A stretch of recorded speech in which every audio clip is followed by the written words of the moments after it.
370 000 tonnes de déchets, c'est la production annuelle de nos poubelles en Guadeloupe. 69% de cette quantité est destinée à l'enfouissement, d'où l'urgence de réduire ce tonnage impressionnant. C'est ce que tentent de faire plusieurs institutions. La chercheuse française Françoise Barré-Sinoussi, connue pour avoir co-découvert le virus du VIH, animait ce matin un masterclass avec les élèves de l'Université des Antilles.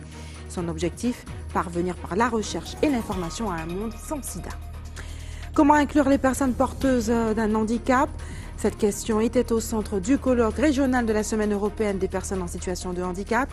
Il se tenait depuis hier dans un hôtel du Gosier avec une priorité affirmée, changer le regard de la société sur le travailleur handicapé. Et le Salon de la culture urbaine Camolari investit le pavillon de la ville de Pointe-à-Pitre. Pendant 5 jours, ceux qui font vivre ce mouvement en présenteront sa richesse et son étendue.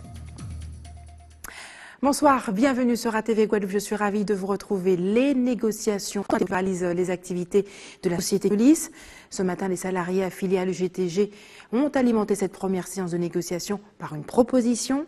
Le détail de celle-ci expliqué avec Steven Sadelexi, délégué syndical UGTG, interrogé par Yves Lemar. Nous dit, monsieur, nous reprend 1500 € net à nos systèmes de rétroactivité. Paiement des jours de grève, mise en place des subrogations et nous avons délibéré pour voir qui gens nous peut adoucir le mouvement là. Jusqu'à présent, nous douce toujours, nous calme, nous avons essayé de temporiser l'affaire. Mais nous avons constaté que délibérément, ils ne veulent pas faire rien. Ils ont comprendre qu'ils sont tout puissants, qu'ils ont tout droit, ils ont tout permis. Et ce soir, la direction de l'entreprise n'a pas encore fait savoir ce qu'elle réservait à cette offre. Avec 370 000 tonnes de déchets produits chaque année, dont plus de la moitié enfouis directement dans nos sols, la question de la réduction du volume de nos poubelles est devenue un dossier prioritaire en Guadeloupe. Avec Nathalie Dinan, Moïse Dexter.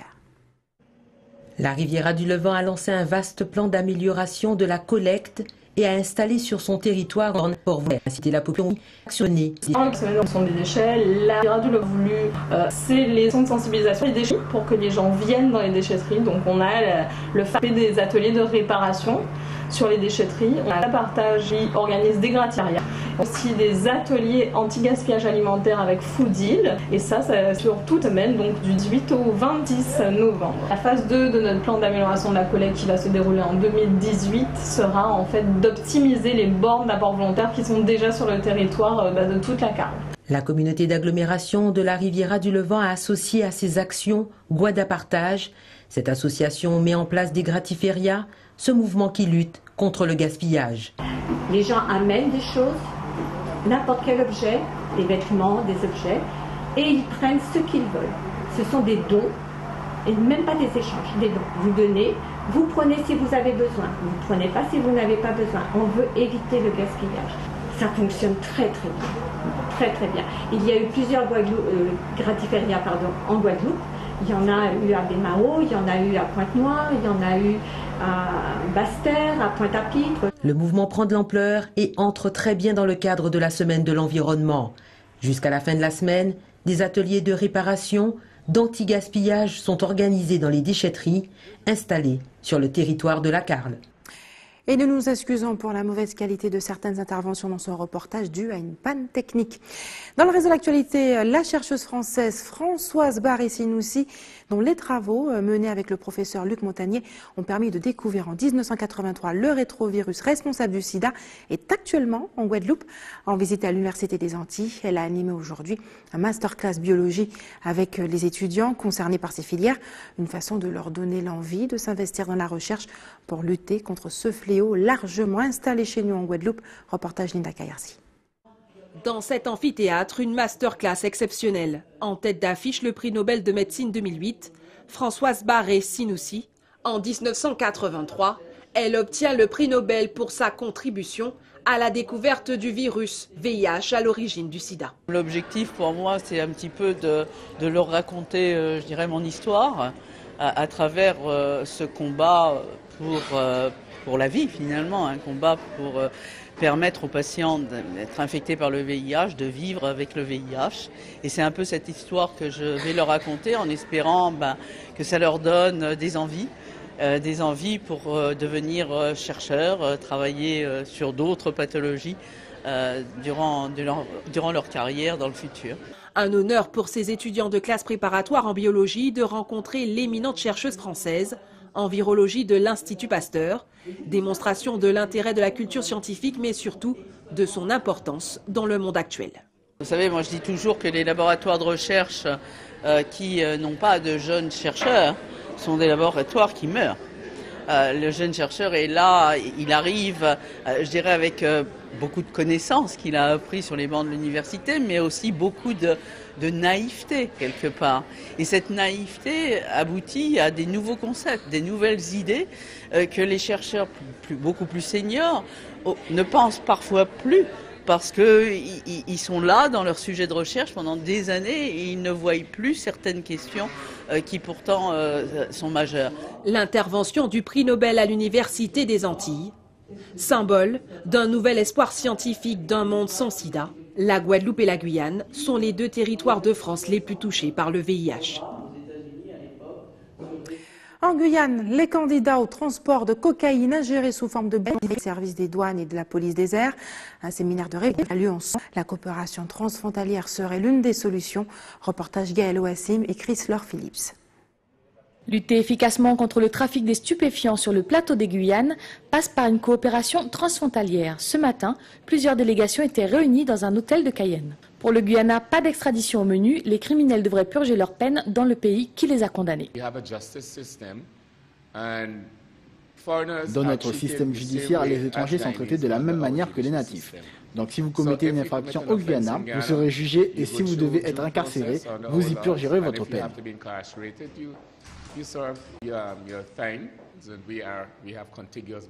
Nous avons des frontières communes, nous sommes voisins, donc nous devons trouver une solution. Nous avons beaucoup de Guyanais au Suriname aussi, au Venezuela, au Brésil, et nous accueillons aussi beaucoup de nationalités dans notre pays.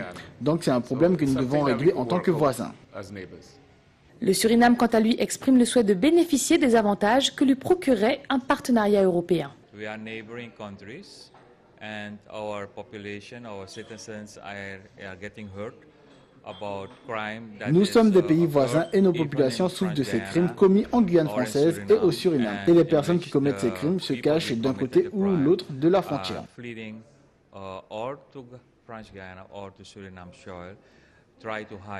Suriname realize that we are neighboring Europe. Le Suriname réalise qu'il est le voisin de l'Europe, qui bénéficie de plus gros moyens humains, financiers et logistiques. Cette situation devrait permettre à des pays comme le Suriname de bénéficier des connaissances et de l'expérience européenne. Éric Vaillant, le procureur de la République de Cayenne, se félicite de cette coopération. Donc tous les spécialistes du sujet sont réunis aujourd'hui et en plus nous avons donc nos confrères étrangers. Je pense donc à des magistrats du Brésil, du Suriname et du Guyana. Donc on essaie de renforcer la coopération entre Français et entre Français et étrangers pour mieux lutter contre le phénomène des mules. Depuis le début de l'année, on est à 267 mules arrêtées donc depuis le début de l'année en Guyane. Et je vous rappelle qu'il y a eu donc 5 semaines de grève où il n'y a pas eu donc d'avions avec des mules donc qui sont partis donc de Cayenne. Donc le phénomène continue et nous savons qu'en réalité nous arrêtons 2 mules sur 10. Il est évident qu'à force de se rencontrer, on commence à mieux se connaître et en se connaissant mieux, on peut mieux travailler ensemble. Avec 2 rendez-vous en 2017 et d'autres sessions de travail programmées en 2018, la cohésion entre les pays du plateau des Guyanes est la nouvelle arme contre le trafic de stupéfiants. Et aujourd'hui, c'était la 2e journée consacrée à la semaine des journées nationales des prisons. En Martinique, plusieurs manifestations sont programmées pour sensibiliser le public sur les conditions de vie des détenus. L'occasion pour nos confrères d'aller à la rencontre d'anciens prisonniers. Ils ont accepté de parler de leurs conditions d'incarcération. Des témoignages recueillis par Guy Raphaël René. Mathieu, Filet et Teddy, qui étaient encore incarcérés il y a 2 mois, cumulent à eux 3, 13 ans et 3 mois de détention. Des peines de plusieurs années pour chacun dans le contexte souvent décrié de la prison de Ducos. Autant où j'étais là, j'ai vu qu'un détenu, pour moi c'était un chien. J'ai fait 5 ans et demi de prison. Un soir, pour la première fois, j'ai appuyé sur le téléphone pour dire un souvenir et j'avais mal au bassin, j'arrivais pas à respirer. Ok, j'étais au cachot parce que j'avais fait des conneries, tout ça. Je vois que j'arrive pas à respirer, je t'appelle dans le téléphone, tu me dis on voit ça demain. Mais non, frère, demain tu pouvais venir et puis j'étais mort, tu vois, j'étais souffrir, j'ai pas dormi. Pour se faire soigner, Un exemple, aujourd'hui, tu as mal à la tête, tu demandes au surveillant est-ce que tu peux aller à l'infirmerie. Ils vont te dire ouais, qu'il faut écrire, il faut faire un bon. Une fois que tu fais le bon, il faut attendre au moins 3-4 jours, des fois une semaine. Pourquoi? Pour avoir 2 Doliprane. Côté hygiène, on va pas dire qu'il y a de l'hygiène. Après, il n'y a pas d'hygiène à du corps. Si franchement de ta cellule, tu mets pas un truc pour que les rats ne rentrent pas, et bien, le soir, les rats rentrent de ta cellule facilement, tu vois. Il y a un tas de maladies en prison. Il y a des punaises, il y a des gales, il y a des cafards, des souris. Tu dors, il y a des souris qui passent. C'est vraiment une poubelle. Hein. Tu rentres en prison, tu n'es plus un humain. Tu es une bête sauvage. Pour moi, la cellule, c'est un cercueil. Ça veut dire que dès que tu es dans la cellule, pour moi, personnellement, quand j'étais dans ma cellule, c'était comme si j'étais dans mon cercueil, tu vois. Et puis chaque jour, je sortais, je me disais, putain, est-ce que je vais sortir vraiment de ce cercueil, tu vois? Parce que n'importe quel jour, tu peux mourir, tu vois. Des conditions de détention qui peuvent parfois avoir une emprise sur la santé mentale de certains détenus. Avec en plus un seul psychologue pour l'ensemble de la population carcérale, c'est la qualité de prise en charge qui est impactée.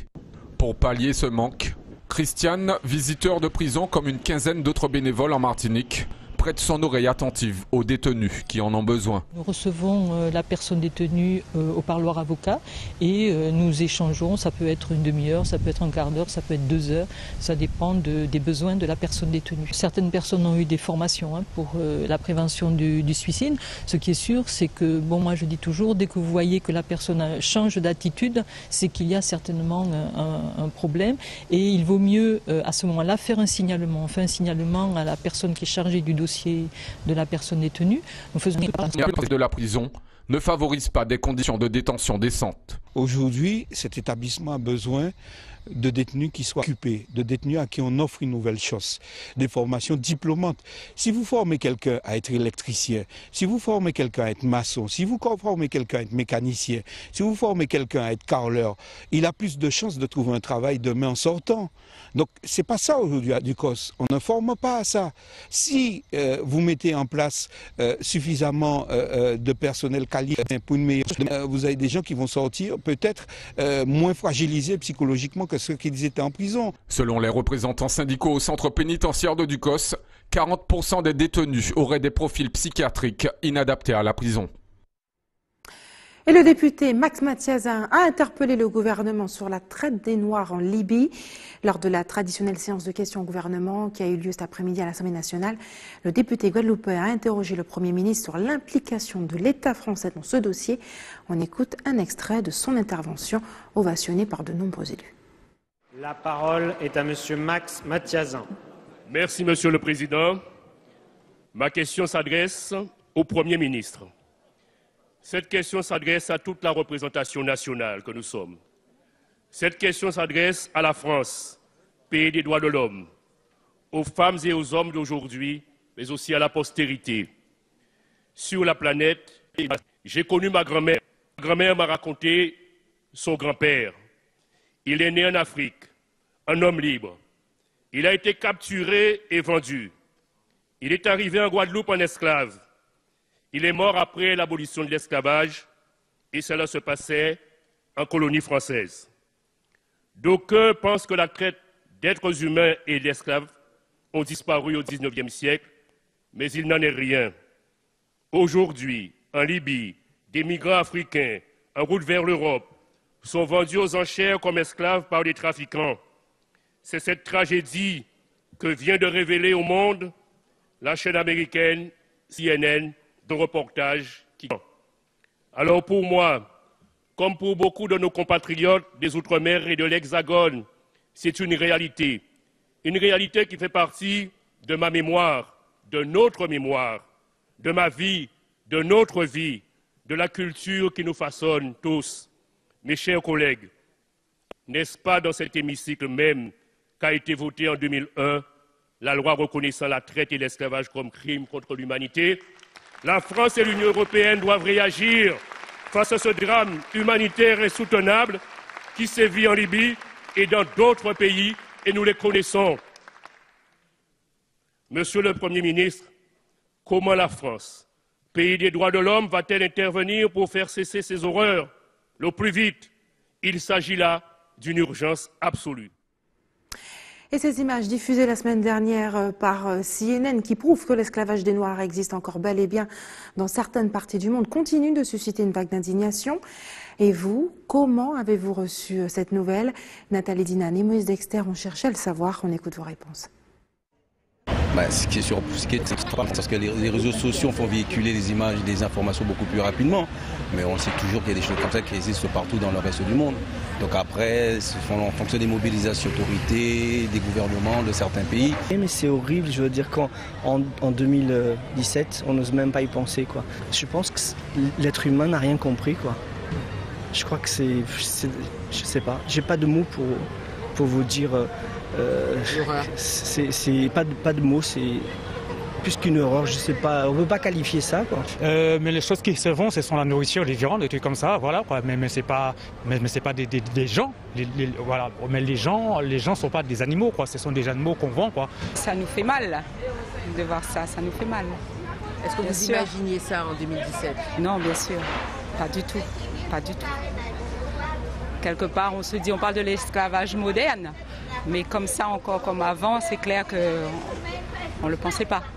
Je pense que c'est l'ancien temps qui revient et que c'est pas juste, quoi. Parce qu'on est tous des humains, on n'a pas le droit d'être traités comme des esclaves. Donc voilà, quoi, c'est ma pensée et je pense que ça ne devrait pas revenir sur le tapis. Moi, je pense qu'on devrait tous se révolter parce qu'après tout, comme je le dis tout à l'heure, on est tous des humains et que voilà, quoi, c'est très injuste. Même s'ils sont dans la pauvreté et tout, c'est quand même des humains, ça reste des humains. Donc l'esclavage, franchement, c'est très nul. Ben oui, je suis pas d'accord, je trouve ça injuste. C'est pas bien parce que l'esclavage, normalement, c'est aboli et tu fais qu'un entendre ça en 2017. Ben, c'est triste parce qu'on n'a pas beaucoup évolué au final. Si on continue, c'est qu'on n'a pas évolué. Non, je ne pensais pas que cette chose-là se ferait encore, mais je trouve que c'est quelque chose de dommage, de très désolant. Et surtout, c'est un pays qui, beaucoup de familles cherchent à évoluer, cherchent à manger, donc ils se débrouillent. Donc c'est pour ça qu'ils vont vers l'extérieur, mais pour arriver jusqu'à la vente à l'esclavage, je ne suis pas d'accord. Je me demande pourquoi, alors qu'ils le savent bien dans tous ces pays du Nigeria, du Niger, pourquoi ils continuent à s'en aller de leur pays. Je ne sais pas si c'est vraiment la misère, je n'en sais rien. Enfin, pas que j'en sais, c'est mieux en Europe, je pense que c'est cela. Ils savent aussi la plupart on les voit qu'ils ont des téléphones portables, ils savent aussi qu'ils sont arrêtés en Libye. Mais ça existe depuis longtemps, depuis Kadhafi, ça existait déjà. Et si les responsables, eux, ne le font pas nécessaire, à notre niveau, on ne pourra pas faire grand-chose non plus si on ne se mobilise pas tous dans le monde entier pour pouvoir faire ce qu'il faut pour éviter ça. Et c'est aujourd'hui que s'achevait le colloque régional sur l'inclusion des personnes en situation de handicap, organisé par la région en partenariat avec le CNAM Paris dans un hôtel du Gosier. Les acteurs socio-professionnels et les acteurs publics échangeaient depuis hier sur les voies et moyens pour faciliter l'action envers les personnes handicapées. Anne-Elisabeth Artsen s'est rendue à ce colloque qui a repoussé les murs. Plus de 2200 travailleurs en situation de handicap sont à la recherche d'un emploi, d'où l'idée de ce colloque pour favoriser leur inclusion professionnelle. La personne en situation de handicap est comme chacun d'entre nous, un acteur économique, un acteur culturel. Il a les mêmes outils que nous trouvons nous normal d'utiliser, alors que cette personne en situation de handicap a beaucoup de difficultés pour avoir accès, justement, puisqu'on parle d'accessibilité, aux mêmes outils, aux mêmes moyens que nous. Donc la loi de 2005 a parlé d'égalité des chances des personnes en situation de handicap pour que nous ayons véritablement une approche inclusive, une approche globale de la personne en situation de handicap. Laetitia allie justement la théorie à la pratique. En formation au lycée de Pointe-Noire, elle découvre au cours de ce colloque le poste d'hôtesse d'accueil. Je m'y plais, c'est un truc que j'aime beaucoup, que je me plais. Et espérons que je vais trouver des entreprises qui pensent m'embaucher et tout. J'aurais aimé qu'ils embauchent plus de personnes en situation de handicap, parce que depuis qu'ils entendent en situation de handicap, pour eux c'est une falaise en fait. Et j'aurais aimé plus d'entreprises embaucher des personnes, c'est pas que les personnes normaux qui sont intelligents, il y a ceux qui sont en situation de handicap et sont plus intelligents qui sont normaux. Et ça qu'on peut faire, ça que les gens normaux peuvent faire, nous aussi on peut le faire. Il suffit d'apprendre, d'appliquer, de faire des formations et tout. tout ça apprend dans la vie. Alors, comme on dit, il n'est jamais trop tard pour apprendre. Hein? Nathalie Raffi est responsable de mission Handicap France, l'occasion pour elle de présenter la politique de son entreprise en matière d'inclusion professionnelle. Alors, en plus, à Dassault Systèmes, on a un credo, c'est que le handicap est source d'innovation. Pour le handicap, mais pour tous. Hein, et on a des exemples très concrets, les SMS au départ. C'est une innovation pour les personnes sourdes qui aujourd'hui concerne tout le monde. Voilà. Et on pourrait citer plein d'exemples. Donc on est intéressé par les initiatives qui peuvent exister en Guadeloupe pour aussi aider à accompagner les jeunes entrepreneurs. Mutualiser ses compétences, identifier les actions concrètes et efficaces en matière d'inclusion de personnes en situation de handicap. Telles sont les pistes qui sont sorties de ce colloque afin d'améliorer l'employabilité de ces 2200 personnes en situation de handicap. Et restez sur ATV Guadeloupe dans quelques minutes. Une journée boulevard de la paix pour lutter contre la violence aux abîmes. Et puis gros plan sur le salon dédié aux cultures urbaines Camolari qui a pris place au pavillon de la ville de Pointe-à-Pitre. Inculquer une culture de la paix et de la non-violence pour mieux combattre la violence, c'est ce que tente de faire une association abimienne nommée FAIR. Avec l'aide de la ville, elle a organisé aujourd'hui une manifestation baptisée Boulevard de la Paix dans le quartier de Sonis. Anne-Elisabeth Artsen nous restitue cette journée en regarde. Faire plus pour lutter contre la violence dans son quartier, c'est là le leitmotiv de cette association pointoise qui a pour l'occasion organisé ce boulevard de la paix. Avec les écoles des environs, l'école de l'assainissement d'Anctil, Belle Espérance et puis c'est comme Belle. Si on parle de la violence, on doit faire tomber la violence. On doit faire aussi au J quelque chose d'autre. Et ce qu'on doit faire aussi au J, c'est la paix. Il y a les policiers, il y a le CRIJ, il y a des différents intervenants. Et ces enfants-là, demain, c'est eux. Alors c'est pour ça, pour avoir une société meilleure, je crois que c'est plutôt avec eux on peut faire changer, on peut faire bouger les choses. On peut donner un message de paix, on peut donner un message d'espérance avec ces enfants-là. Il y a eu une petite scénette qui a été faite par les enfants de l'association. Et puis là, juste en face, il y a M. Chaka Ar. Il est en train de faire un mur de paix. Et les enfants, ils marquent dessus leur petit mot de paix. Cynthia, élève de CE2, n'a pas hésité à prendre part à ce projet artistique en y ajoutant elle aussi sa petite touche personnelle. Je suis en train de faire la peinture. Qu'est-ce que tu as fait dans cette journée? On l'a bien travaillé, on l'a chanté, la chanson de la paix, on fait des ateliers. C'est important pour toi la paix? Oui, parce que la paix c'est important pour faire du bien, pas pour faire du mal. Des stands de bijoux, de découvertes de produits locaux ou encore des conseils dans des domaines aussi riches que variés étaient donc au programme de ce boulevard de la paix pour faire plus contre la violence. Écrivaine, entrepreneur, notre invitée inspire des milliers de personnes en partageant ses clés de la réussite basées sur le flow et l'intuition.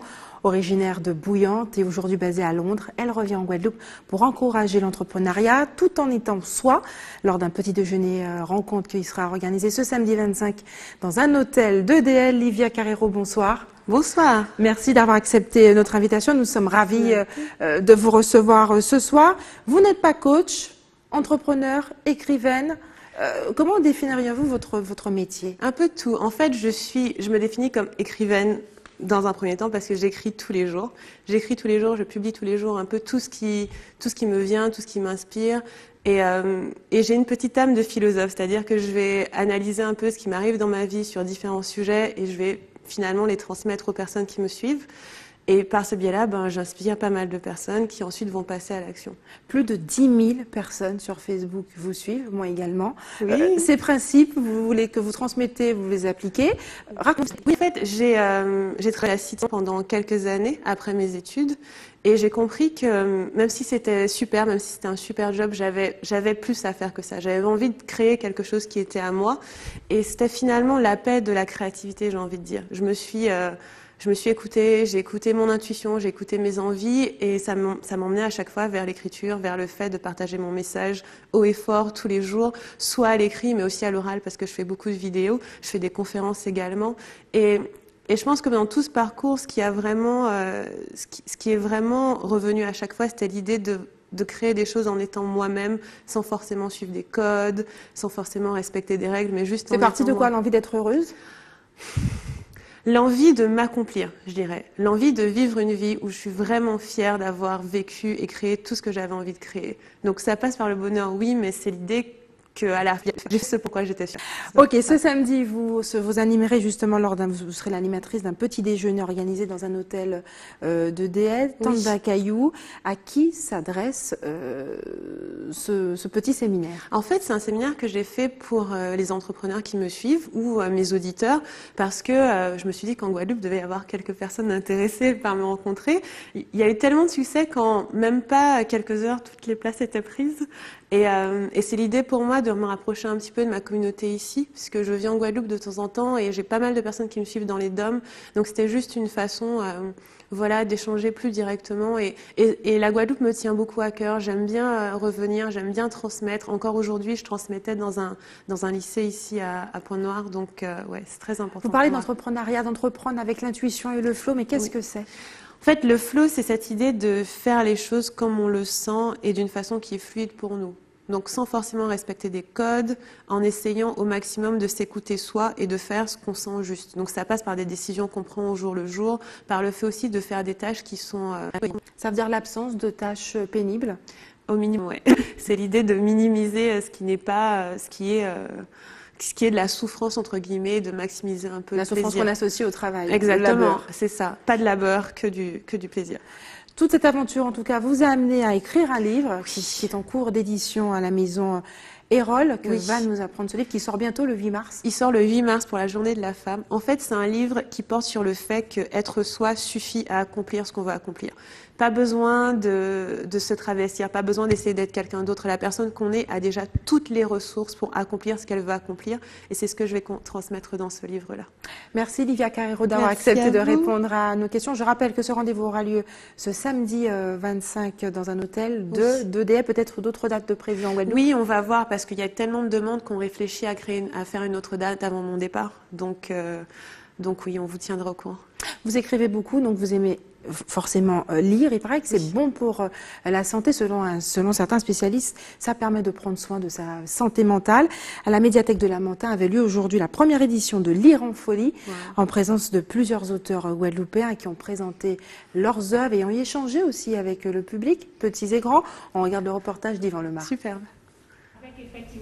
Vulgariser la lecture et recréer un lien avec le livre dans un monde de plus en plus porté sur le numérique est le premier objectif de cet événement Lire en folie. Pour moi, c'était très important d'essayer de contribuer à faire renaître la lecture pour les enfants et aussi pour le tout public. Alors, le deuxième objectif, c'était surtout aussi de faire connaître ou redécouvrir les auteurs guadeloupéens.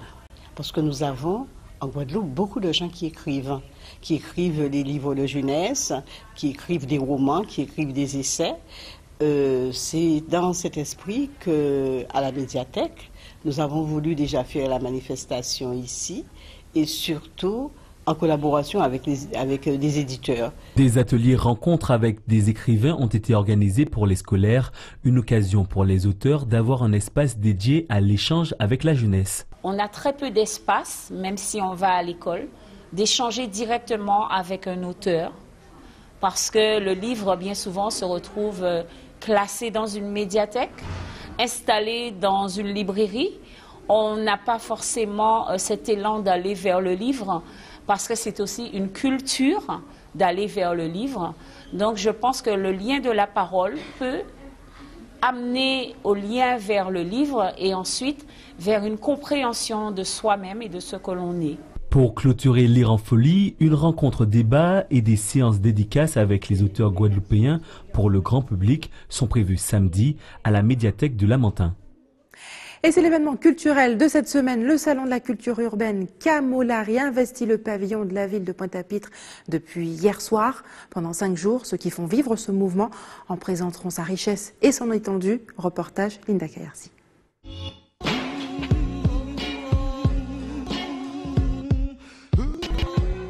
Pavillon de la culture urbaine créole Camolari. C'est toujours une culture qui est faite avec passion, c'est toujours une culture avec amour. J'ai tendance à constater que ce n'est pas quelque chose qui est pris au sérieux. Objectif, promouvoir toute l'étendue de l'influence de la culture urbaine, aussi bien dans la Caraïbe que dans le monde. On ne pouvait pas, à plus de 40 ans de culture urbaine, me parler encore d'une culture de jeunes. Oui, elle est jeune. Mais pourquoi elle les touche encore? Chaque génération arrive encore à croire que c'est une culture qui date de là, tout de suite. C'est parce que c'est une culture qui évolue avec la société, qui évolue avec le temps, qui évolue avec les problématiques de la société. Sous le thème de l'héritage, Camolari veut aussi permettre aux jeunes, aux artistes éclectiques ou encore aux professionnels de montrer l'étendue de leurs talents. Expositions, conférences, débats, découvertes de pratiques artistiques et techniques, autant d'activités proposées pour susciter des vocations dans la culture urbaine, mais pas seulement. La culture urbaine, c'est une culture qui est très prolifique, qui a un vrai potentiel économique chez nos jeunes, et que c'est vrai que tant qu'on la prend pas en compte, on a tendance à croire que les jeunes ils choquent, ils font du bruit en musique ou ils salissent des murs, des choses comme ça. Alors que non, pas du tout. C'est une culture qui a vraiment été importante aussi en Guadeloupe, qui a vraiment des bases, des codes, des choses et un intérêt. Cette année, le 3e salon de culture urbaine fait un clin d'œil à l'un des groupes les plus influents du rap américain, le Wu-Tang Clan. Le groupe mythique formé au début des années 90 fêtera ses 25 ans en 2018.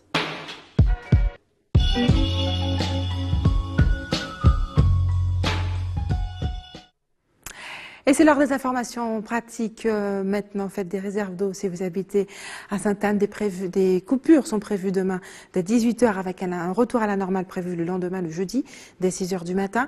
L'équipe de l'établissement français du sang vous donne rendez-vous demain au centre commercial de Destré-dans-la-Baie-Mao, aux portes 4 et 5, de 13h à 17h30. Et enfin, si vous avez des informations à nous communiquer, n'hésitez pas à nous appeler au 71 2 fois.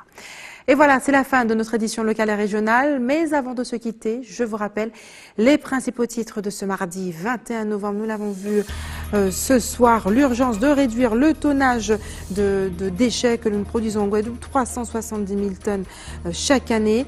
Plusieurs institutions, durant cette semaine de la réduction des déchets, justement, tentent de sensibiliser le public à cette problématique. Et la chercheuse française Françoise Barré-Sinoussi, connue pour avoir co-découvert le virus du VIH, a animé ce matin une masterclass biologie avec les élèves de l'Université des Antilles. Son objectif, parvenir par la recherche et l'information à un monde sans sida. Et puis comment inclure les personnes porteuses d'un handicap? Cette question était au centre du colloque régional de la Semaine européenne des personnes en situation de handicap. Il se tenait depuis hier dans un hôtel du Gosier avec une priorité affirmée, celle de changer le regard de la société sur le travailleur handicapé. Et puis le salon de la culture urbaine Camolari investit le pavillon de la ville de Pointe-à-Pitre jusqu'au 26 novembre. Ceux qui font vivre ce mouvement présenteront justement sa richesse et son étendue de sa richesse. Merci d'avoir choisi ATV Guadeloupe. Je vous souhaite une excellente soirée. On se retrouve demain à 18h50.